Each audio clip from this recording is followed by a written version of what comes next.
So let's talk about Games Workshop's big versus release boxes over the years, which ones were highlights and which ones were perhaps best forgotten.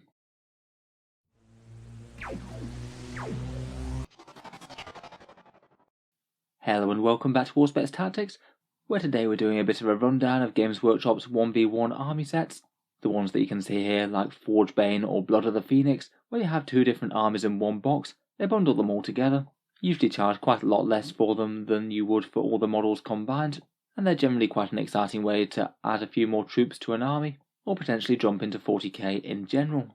In the video we'll take a look through all of Games Workshop's releases of these in recent history, talk a little bit about the discounts that they offer and the models inside, and then finish with a short rundown of the ones that look like the best deals and my particular favourites out of the releases. So the kits that we're looking at today are Games Workshop's 1v1 Army Versus boxes. You get two mini forces of models, usually with a character in each.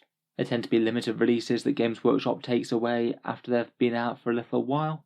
Some of the recent ones certainly have sold out within minutes of them going up online, and over the years plenty of good ones have come and gone. A massive thank you to the gentleman going by the moniker EMSWK for the data for this. It was really nice of you to get in touch with the price breakdowns of these all laid out for me. Definitely a fun topic for a video. From the way all the data was presented, the prices are in US dollars for this one, and in terms of working out discounts, the comparison prices are the ones that are pre-price rise. As we've talked about already, Warhammer is going to be more expensive in general from early March.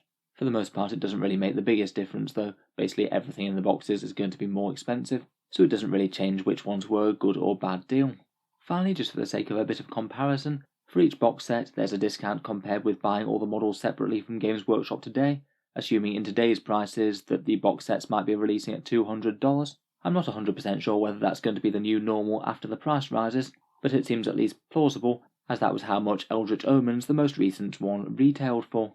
In general, the vast majority of these boxes feel that they're roughly the same sort of weight in terms of miniatures included, but prices have gradually trailed up over the years, partly due to inflation, partly due to Games Workshop wanting more money.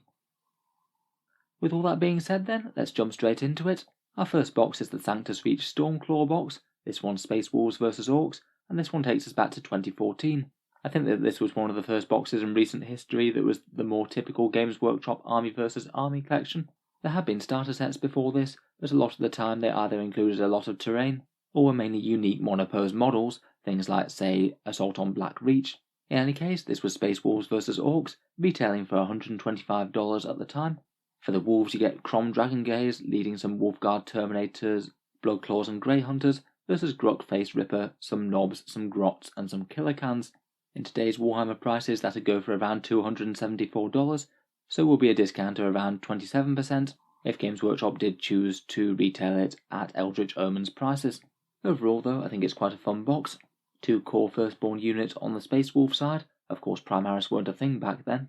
I feel like maybe the Orc side could have used some boys instead of either the Knobs or the Gretchen. This was just one in many entries of the Orc kits where the Knob set got discounted, often a very common inclusion in Orc discount releases. The same year we also had Shield of Baal Deathstorm. This was also 2014, retailing for $125 again. A Blood Angels vs Tyranids force, which I think actually stands up very well compared with today's box sets. Tyranids certainly haven't had all that many releases lately, and all of these are basically still very current kits. It's pretty crazy that this went for $125 really not all that long ago, 8 years back, where with today's prices it'd be around $360 worth of models, so quite a big discount at 44% off full price. I believe that this was the one where they first unleashed the Blood Angels Captain and Terminator armour. I think he was named Captain Carlane at the time, and I think that both sides of the box are really quite nice balanced forces to add to your factions. Some good numbers of Tyranid troops plus a Carnifex. The Death Company and the Furioso Dreadnought are really nice. Maybe the Terminator Captain and Terminators are a little bit more niche on the Blood Angels side, but still pretty nice usable Space Marine models. I quite liked this one, and I believe it was also the same for the Sanctus Reach one. They both contained a mini slimmed down rulebook, which meant that if you didn't want to shell out for the really massive 40k core rulebook, then you could just have a slimmed down copy of the rules in this, and it was really quite a nice companion just for gaming. Moving on a couple of years now to Death Mask.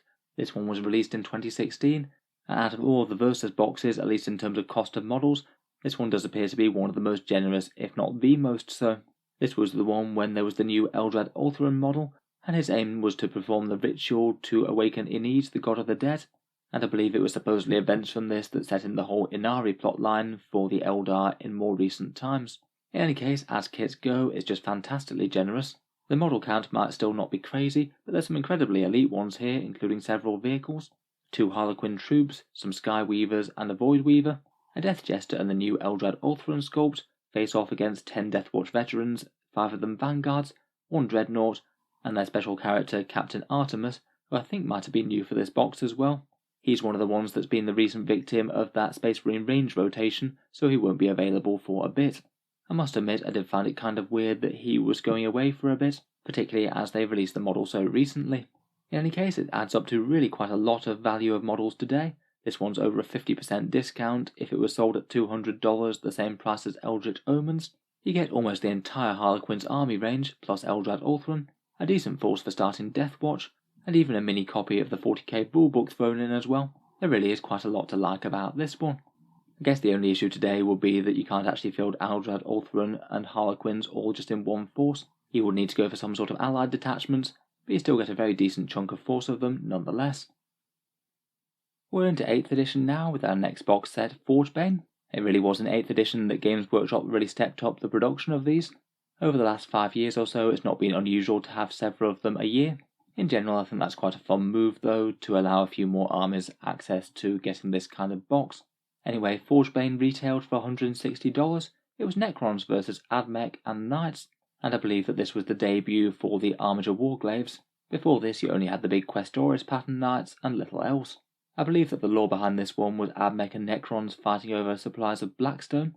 I think it is quite fun in retrospect looking back to see how Games Workshop foreshadows their own lore, as this one foreshadowed the major Necron update in 9th edition, where of course they used a whole load of Blackstone to construct their Pariah Nexus. Forgebane also seems to give a fairly reasonable discount. If sold at the standard prices today, it'd be around about 40% off. As well as the Armigers, I believe that this was also the first appearance of that Cryptek with Canoptek cloak, but just in general it was a quite nice Admech starter force and particularly a Necron one. Some troops, some elites and some fast attack for the Necrons, generally quite usable models by today's standards. Perhaps the Admech half made a little bit more sense in 8th edition. Alliance rules were a lot more lax then. It made a lot more sense to run allies and soups combos as opposed to as pure armies, as is a bit more common today. In general though, I did think that this was a very solid box. I picked one up myself, resold the Necrons, painted up the Skitarii just for the interest of painting the cool models. The Warglaves are both assembled and painted now, though I'm slightly ashamed to admit that the second Warglaive has only recently been assembled and painted. He's been sitting in the big pile of potential for really quite a while. Another box set that I really quite liked was the Genestealer Cult vs Space Wolves Tooth and Claw. Again a 2018 release, going for $150, and again kind of similar in terms of the models being sold. Today Games Workshop would sell the contents for $373 individually, so a theoretical discount of 47% off that. I don't think that this one was maybe the most exciting box set for some people. Genestealer Cult as they go are really quite a niche faction, but again this one was really interesting to me, seeing as I do have a small Genestealer Cult force and I do collect Space Marines. Compared with a fair few similar kits, it was around for really quite a long time, and it did have some really interesting models in for both armies.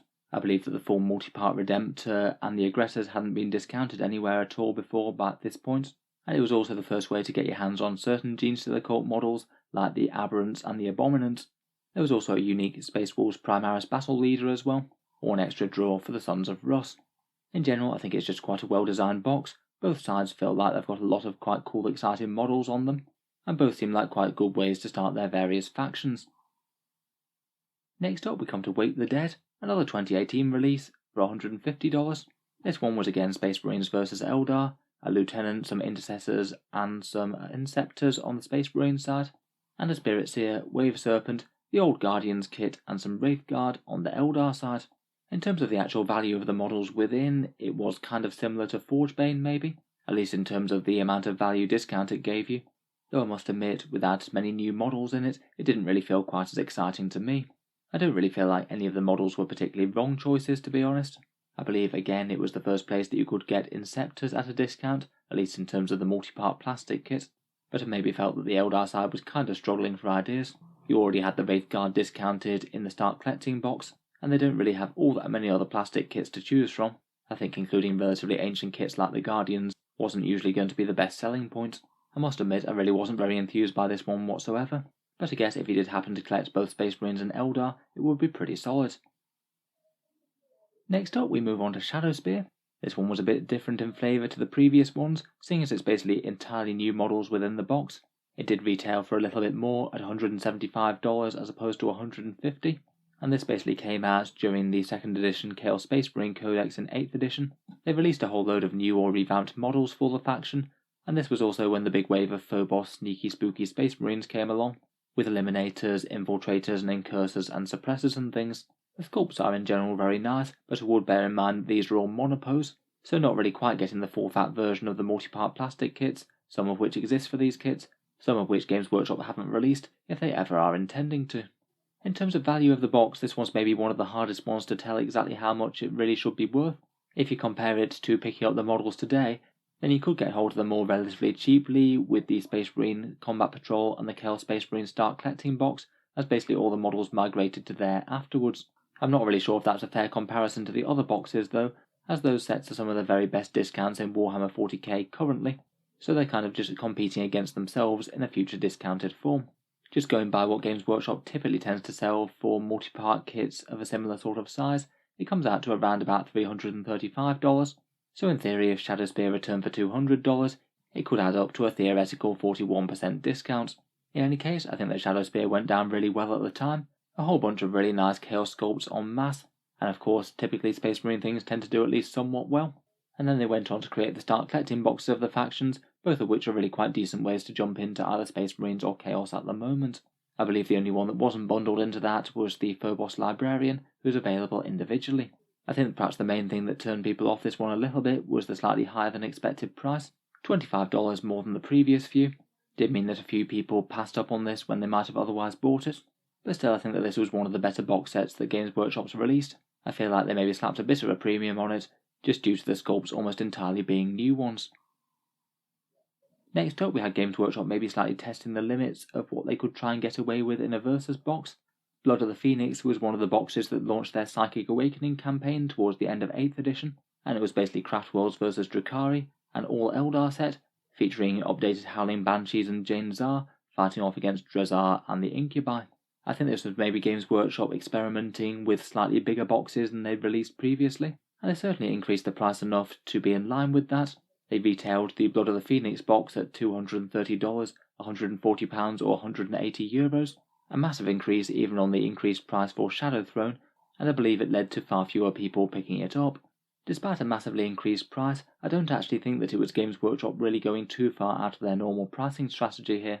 If you add up the value of all the kits, at least by today's prices, it's $380, so it really is quite a significant increase compared with things like Shadow Spear or Wake the Dead maybe.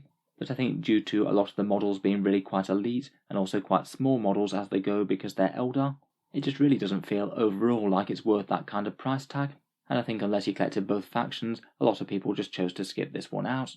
The draw of the box to both sides was certainly the new updated models. The Banshees and Phoenix Lord both were very nice, but then they were kind of arbitrarily bundled in with the Wave Serpent and Viper Jet Bike, both of which are relatively older kits that you might not necessarily want. I maybe do have a bit more time for the Drukhari side of the box though. Drazar and the Incubi both are cool, and Scourges, Hellions and the Venom are all kind of useful. I think also having fairly underwhelming rules really didn't help the sale either. I believe that despite getting new datasheets, at this point both the Phoenix Lord, Drazar and their respective squads both were still really quite underwhelming. Not models in-game that you'd be particularly excited about using, I felt. Obviously that certainly changed for Drazar and the Incubi down the road in the 9th edition Drukhari decks. I guess we'll have to see if the Howling Banshees and Jane Zar get a similar fate in the new Eldari Codex. I am recording this prior to that one's release. Next up we come to Prophecy of the Wolf. This one a fair bit of a smaller box, but marketed at $170 again, and this one Space Wolves vs Orcs. For those who are keeping count, Games Workshop really do seem to like releasing Space Wolves in these Versus boxes. This one's the 4th one that they've starred in so far, though admittedly this set is a little bit of a weirder one compared with some of the rest. This box very much felt like 2 big character releases with some hangers on. Ragnar Blackmane for the Space Wolves with really quite a new Primaris sculpt that was ridiculously powerful in game with the amount of attacks he could get, but even he was overshadowed by the enormous new sculpt for Ghazghkull Thraka, what I think was a really nice reimagining of a classic model. The rest of the contents of the box though was maybe a touch weird.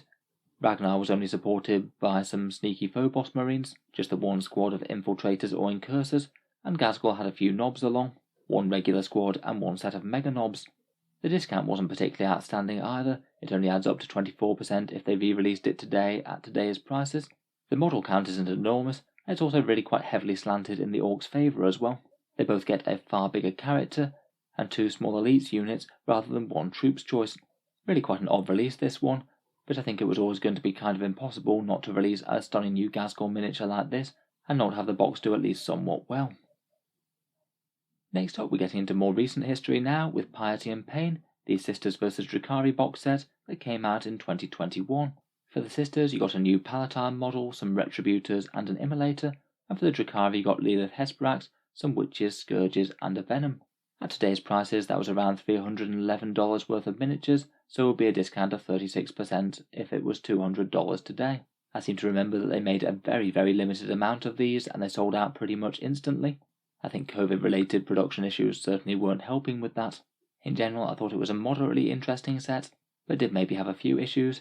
I can't say that the Palatine is the most exciting character for the Sisters of Battle, a fairly plain model that acts as a lieutenant. Plastic Lilith Hesperax didn't seem like an enormous upgrade on the resin version of her, and the Sisters of Battle model count was incredibly low.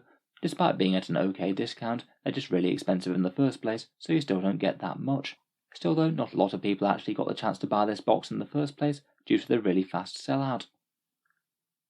Later in the year, this one was followed up by that Hexfire box, the Grey Knights vs Thousand Sons one, again $170, and actually as it goes, really not too bad a discount, 42% off today's prices at $200, making that around about a 42% discount. I feel like both factions are maybe just a slight bit more niche than some in 40k, but to be honest, if you did want to start with either, I don't really think that Hexfire would have been too bad a start.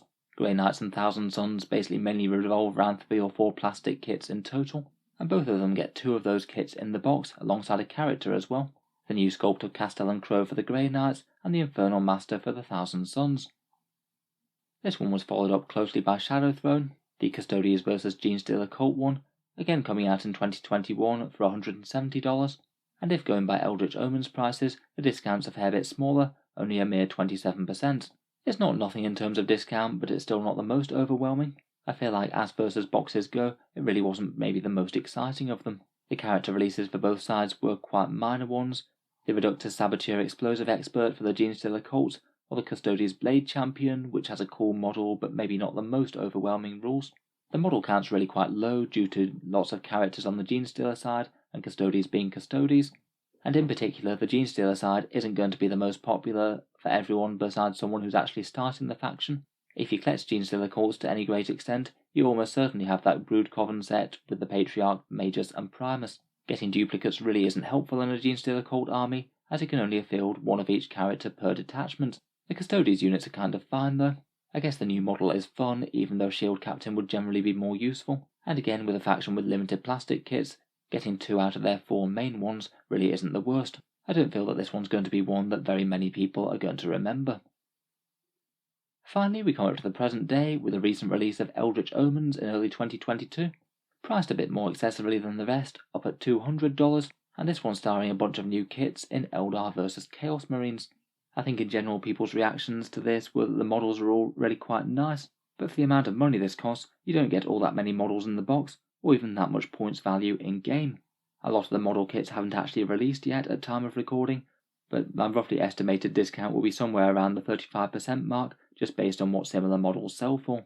I don't know if the new $200 price is more reflective of the fact that they're raising the prices across the board, or whether this is maybe a bit of a similar one to Shadowspear, where they're charging a bit of a premium for some fancy new models, so this one's slightly out of line with the other more standard Versus boxes.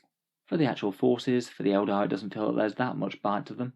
Good if you like a bit of a scouty or ranger theme, but doesn't really have any serious damage dealers. For the Chaos Marines it's finally good to see some nice updated multi-part Chosen sculpts, and it's quite nice to get the Warpsmith out of Finecast.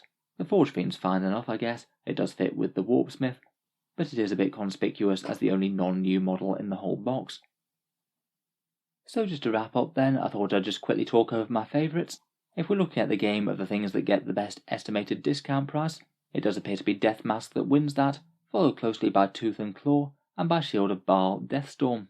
If you collected either or both factions at the time, then they seem like pretty excellent pickups.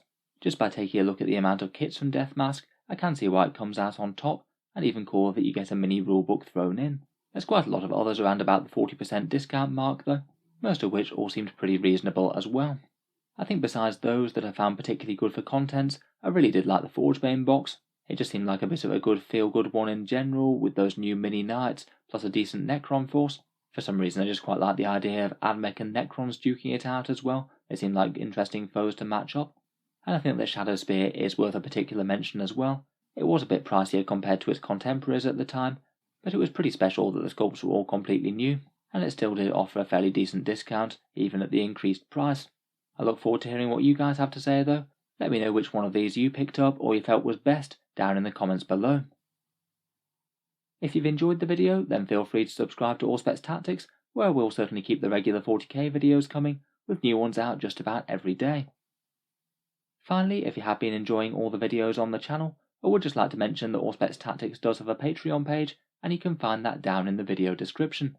Channel Patreons are what allow me to make so many videos quite so regularly, and if you are enjoying a lot, then any support is enormously appreciated.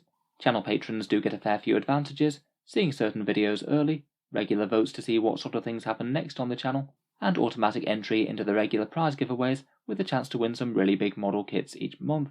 If any of that sounds good to you, or you'd just like to help support, the link is down in the video description. In any case, a massive thank you for listening, and I'll hope to see you guys next time.